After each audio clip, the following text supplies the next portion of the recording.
Hello friends, मैं doctor Satyendra Tanwar, director and founder of Indian institute of learning life saving skill. आज हम बात करेंगे एक महत्वपूर्ण विषय पे जिसकी प्री हॉस्पिटल केयर में काफी ज्यादा इंपॉर्टेंस है। यस, प्री हॉस्पिटल केयर ये वर्ड है, एक नया वर्ड हो सकता है, लेकिन ये बहुत ही ज्यादा इंपॉर्टेंट वर्ड है। प्री का मतलब होता है पहले, हॉस्पिटल का मतलब होता है हॉस्पिटल से पहले। केयर एक जो हम एक हेल्प करते हैं या फिर कोई भी एड प्रोवाइड करते हैं, तो प्री हॉस्पिटल केयर में इसकी बहुत ही ज्यादा इंपॉर्टेंस है। आजकल आप चारों तरफ सुन रहे हैं कि हार्ट अटैक की जो प्रॉब्लम है वो काफी ज्यादा बढ़ गई है। यंग्स में पहले हम सुनते थे हार्ट अटैक की प्रॉब्लम आ रही है 50 साल से ऊपर, 60 साल से ऊपर। आजकल हम सुन रहे हैं एक 28 साल के व्यक्ति को हार्ट अटैक आ गया, एक 24 साल के व्यक्ति को हार्ट अटैक आ गया। तो आजकल एज ग्रुप का तो कोई मायना ही नहीं रहा। हार्ट अटैक किसी भी व्यक्ति को किसी भी समय पे कहीं पर भी हो सकता है। अगर बात करें हम हॉस्पिटल पहुंचने की, तो कई बार आदमी पेरिफेरी में होता है या फिर दूर दराज होता है, हॉस्पिटल पहुंचने में काफी ज्यादा समय लग जाता है। और कई बार क्या होता है, हॉस्पिटल पहुंचने से पहले ही कई बार मोर्टेलिटी हो जाती है, ये जानलेवा बन जाता है। ऐसा अक्सर देखा गया और किताब में भी लिखा गया है, हमने भी चारों तरफ सुना है। तो हम क्या कर सकते हैं अगर हार्ट अटैक के आता है, तो हम तब तक हॉस्पिटल पहुंचने से पहले प्री हॉस्पिटल केयर के तौर पे हम क्या ऐसी मेडिसिन यूज कर सकते हैं जिससे हम किसी की लाइफ को बचा सकें। यस, डेफिनेटली आज हम आपको एक इंफॉर्मेशन शेयर करेंगे जिससे आप किसी की लाइफ को बचा सकते हैं। सबसे पहले आपको जानना जरूरी है कि हार्ट अटैक के लक्षण क्या है।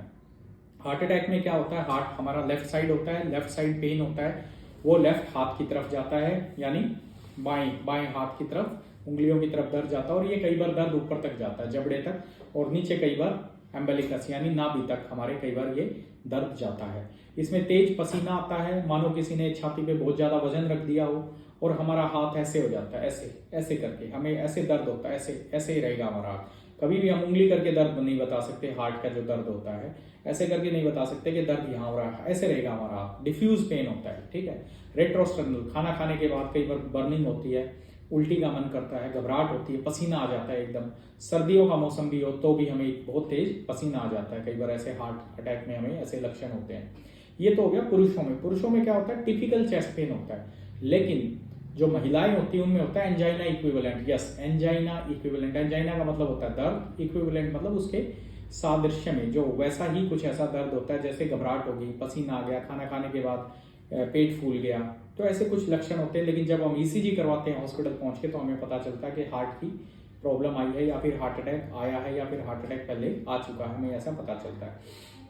तो अगर ऐसे कोई भी लक्षण लगते हैं या हमें खुद को भी ऐसा फील होता है, तो ये दो मेडिसिन जो हम आपको बता रहे हैं, जो एक लाइफ सेविंग मेडिसिन का काम करती हैं, ध्यान से इनको सुन लीजिए। एक तो ये सॉर्बिट्रेट, एक का नाम है सॉर्बिट्रेट, दूसरी मेडिसिन का नाम है इकोस्प्रिन। यस, इकोस्प्रिन और डिस्प्रिन, ये दो मोस्ट इंपॉर्टेंट ऐसी टैबलेट हैं। अगर ऐसे लक्षण होते हैं जो हमने आपको अभी बताए हैं, तो एक सॉर्बिट्रेट 5 mg और एक हमारी जो है हमारी इकोस्प्रिन या डिस्प्रिन की टैबलेट जाड़ के नीचे चबाने से या फिर उसको पानी में घोल के तुरंत पीने से हमने देखा है कि हार्ट की प्रॉब्लम को काफी ज्यादा मात्रा में कम किया जा सकता है, और हॉस्पिटल पहुंचने तक दर्द में काफी रिलीफ मिलता है, और पेशेंट की जो मोर्टेलिटी है उसको कम किया जाता है। तो ऐसी ट्रायल्स हुई हैं। तो ध्यान रखिएगा, अगर ऐसे लक्षण आपको मिलते हैं तो इनमें ये दो मेडिसिन, एक डिस्प्रिन एक सॉर्बिट्रेट, इसको हम क्या बोलते हैं, इसको हम बोलते हैं लोडिंग डोज। तो लोड कर सकते हैं इसको, स्मॉल डोज में हम दे सकते हैं पेशेंट को प्री हॉस्पिटल केयर में, हॉस्पिटल पहुंचने से पहले। अगर ऐसे लक्षण हमें मिलते हैं, अगर कोई कॉन्ट्राइंडिकेशन, किसी दवाई से कोई एलर्जी, ऐसी चीजें नहीं है, और तो ये हम यूज इसको कर सकते हैं डेफिनेटली। तो इसको हम बोलते हैं, यूजुअली क्या होता है, जब भी हम पॉकेट जो हमारी होती है, पॉकेट में हम काफ़ी चीज़ें रखते हैं, मोबाइल रखते हैं या फिर कोई पेन रखते हैं या कुछ रखते हैं, लेकिन आजकल ये इंसिडेंट्स जो बढ़ते जा रहे हैं, तो हमें अपनी पॉकेट में एटलीस्ट 2 सॉर्बिट्रेट की गोली और डिस्प्रिन की गोली हमें हमारी पॉकेट में रखनी चाहिए। क्योंकि ये दर्द जब होता है तो हमें कई बार बैग तक भी नहीं पहुंच पाते या फिर ड्रॉवर तक भी नहीं पहुंच पाते। अगर ये हमारी पॉकेट में है तो ये हम तुरंत इसको निकाल के ले सकते हैं या किसी को दे सकते हैं। तो अपनी पॉकेट में हमेशा रखिए, अपने साथ रखिए, ताकि हम किसी के जीवन को बचा सकें और बचाने में मदद कर सकते हैं। So thank you very much. Keep sharing, keep connected with Indian institute of learning life saving skills. Thank you very much.